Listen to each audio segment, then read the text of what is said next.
ganito na siya, no? Anong pangalan ninyo, Nay? Ninita Simbulan. Si Ma'am Ninita Simbulan. Matagal na kayong sa DPS? Mag-20 na. 20 years na. So ibig sabihin, Sa days pa. so ibig sabihin na yung mga anak mo tapos na rin. Opo. Okay. Yung mister mo, ano naman trabaho? Nagbabayan sila ng ano. Ganda, ang ganda ng negosyo yun, no? Pero humina na ngayon. Yung bayan sila. Hindi, importante. Kahit papano, mayroon. Pagkatapos, nakakatulong naman yung trabaho mo, no? So, ito lang talaga yung area mo. Opo, simula dito hanggang dulo. Ngayon, alas 2 ka nag-umpisa. Opo. Alas 2. So, anong oras ka naman na mag-uuwi niyan? Alas 11 po. Alas 11 pa. So, medyo puyatan talaga, no? Puyatan talaga. So, nung wala pa si Yorme, ganun na yung schedule mo? Ganun na rin.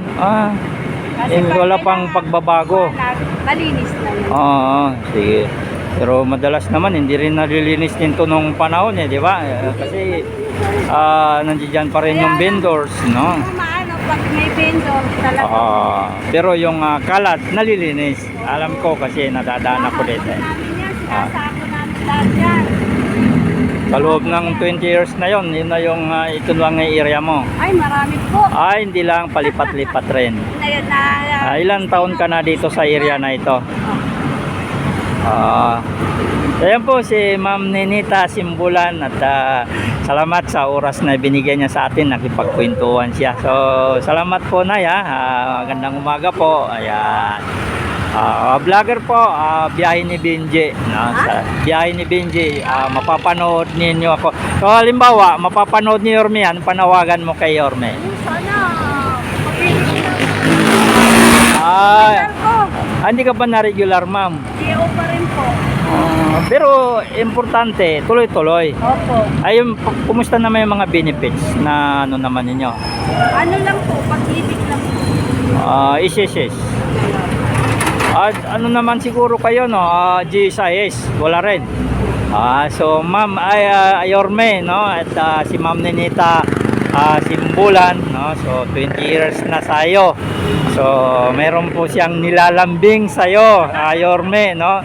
Sana po matugunan daw yung nilalambing niya, ma-regular na siya. So salamat, ma'am, no? Baka sakali na mapanood ni Yorme ito. So sana po, no? Sabi niya, ang kailangan niya, yung panglalambing niya sa iyo, Yorme, no? Sana po ay ma-regular na, no? Yan, maraming salamat, Nay, no? At dasal natin na sana yung dasal mo na yan ay madinig ni Yorme. Yan po, shout out sa iyo, Yorme. Ito, 20 years na daw siya sa DPS. Magandang umaga po. Maraming salamat, Nay. So galing tayo ng Quiapo, no? Pagbungad pa lang natin dito sa may Divisoria. Ito na, makikita po natin. So punta tayo doon sa may laging natin ina-update na mga basura, no? At lalakarin na lang natin. At ginalugad natin yung sa may Plaza Miranda at Carriedo. Makikita po natin na talagang matindi, no? Sabi nga nung ilang mga napapanood natin mga vlog, no?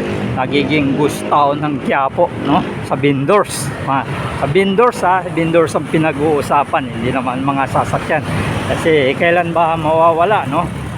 Nung panahon lang ng pandemic na wala yung mga sasakyan. Pero sa vendors na wipe out, na wipe out lahat yung vendors, no? So ito nga, approaching tayo, no? Nakikita po ninyo yung kahabaan ng CM Recto, no? Ito yung nilalakaran natin ngayon.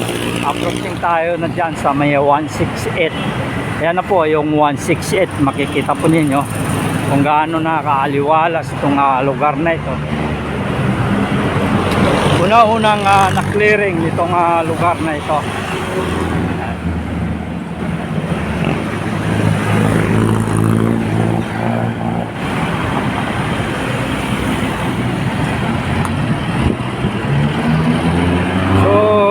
Since ano naman, Dahil nung unang-unang mga ina-update natin, puro kadugyutan. So nakikita po ninyo, kalinisan na naman yung nakikita ninyo. Dahil siyempre, yung ine-expect, no, na inaabangan, no, pinakaabangan ng ating mga kababayan. Ito nga, itong paglilinis sa Maynila, no. So naramdaman na natin dahil nga napapanood natin sa live kagabi sa may Padre Paura. So ano sila dyan, no, nag night cleaning sila dyan sa lugar na yan. Ito na yung 168, nakikita po ninyo 168. Tayo dadaan sa loob para makuha na natin dito. Yan na po, 168, no. At yan, malinis na itong lugar na ito. Approaching tayo dyan sa mga binubuldos na basura. At titingnan natin kung binubuldos pa rin ba, no? At yan yung ibang pakaabangan natin, yung mga mamamahala sa mga basura dyan, kung ano, no. At saka shocking yung kaupo lang ni Yorme, ay mayroon na siyang na-discover na 950 million, no, na utang, no? Utang sa basura, no. Kaya naman pala siguro, no, na tinatamad yung mga kumukolektor ng basura natin dahil nga hindi sila nababayaran ng tama. O kayo na bahala mga kababayan. Silipin natin dito sa may harap ng 168 mall, no. Papasadaan natin dyan kasi punong-puno ng vendors yan. Titingnan natin kung na-wipe out rin yung vendors dyan.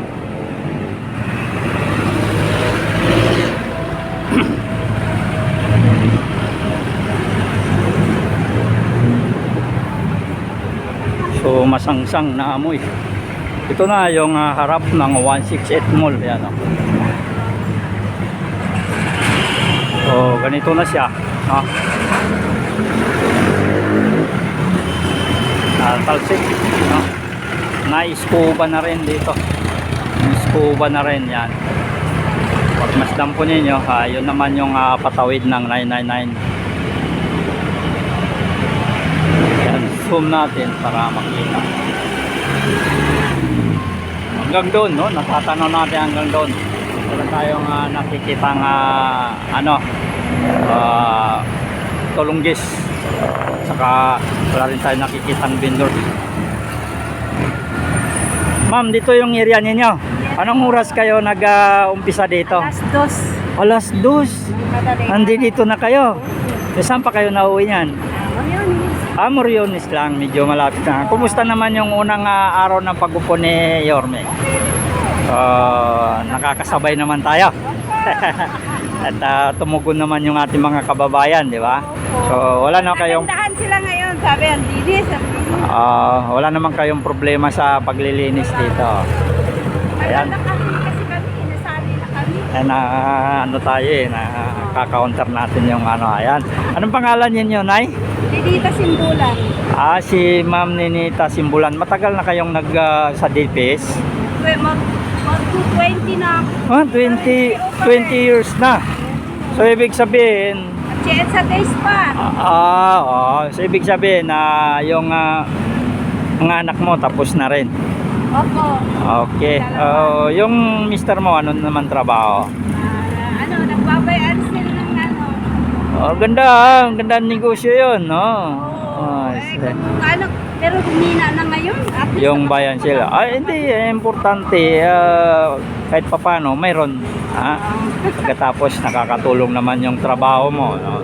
So, ito lang talaga yung area mo. Opo, simula dito hanggang dulo. Ngayon, alas 2 ka nagumpisa. Opo. Alas 2. So, anong oras ka naman na mag-uwi niyan? Na alas 11 po. Alas 11 pa. So, medyo puyat talaga, no? Puyatan talaga. So, nung wala pa si Yorme, ganun na yung schedule mo? Ganun na rin. Kasi wala pang pagbabago. Malinis na yun. Sige. Pero madalas naman hindi rin nalilinis din to nung panahon di ba? Kasi nandiyan pa rin yung vendors, no? Maano, pag may vendor, talaga. Pero yung kalat nalilinis. Alam ko kasi nadadaan ako dito. Namin yan, sinasako namin lahat yan. Sa loob ng 20 years na yon, yun na yung ito lang ang area mo. Ay, marami po. Hindi lang palipat-lipat rin. Ilan taon ka na dito sa area na ito? Ayan po si Ma'am Ninita Simbulan at salamat sa oras na binigay niya sa atin, nakipagkwentuhan siya. So salamat po Nay magandang umaga po. Ayan.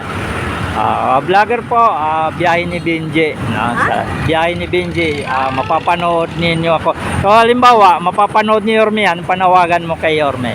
Sana, mapili na. Hindi ka ba na regular, ma'am? CEO pa rin po. Pero importante, tuloy-tuloy. Opo. Ayun, kumusta naman yung mga benefits na ano naman ninyo? Ano lang po, pag-ibig lang po. Isis. Ano naman siguro kayo, no? GSIS, wala rin. So ma'am Yorme, no? At si Ma'am Ninita Simbulan, no? So 20 years na sayo. So meron po siyang nilalambing sayo, Yorme, no? Sana po matugunan daw yung nilalambing niya na ma-regular na siya. So salamat ma'am, no? Baka sakali na mapanood ni Yorme ito. So sana po, no? Sabi niya, ang kailangan niya yung panglalambing niya sa iyo, Yorme, no? Sana po ay maano na daw siya, no? Anong tawag niyan? Ma-regular na, no? Yan, maraming salamat Nay, no? At dasal natin na sana yung dasal mo na yan ay madinig ni Yorme. Yan po, shout out sa iyo Yorme.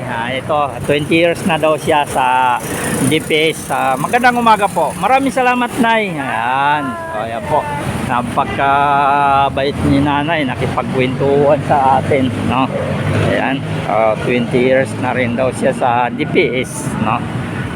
Pupuntahan na naman natin yung dito. At nakikita naman ninyo yung lugar kung saan talagang wipe out yung mga vendors dito. Ayan.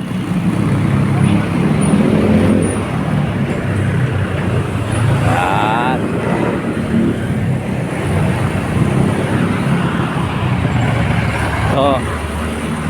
So mga madalas dito na vendors dito, sisilipin natin kung nandiyan pa ba yung matitigas na vendors dito. Nakalagay dito Manila Hawkers, no? Ito basura yung dala-dala naman ito.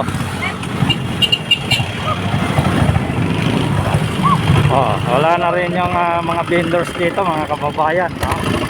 Wala na. So yan, meron nang tayong natatanaw dyan na nag-scuba ng sabon, no?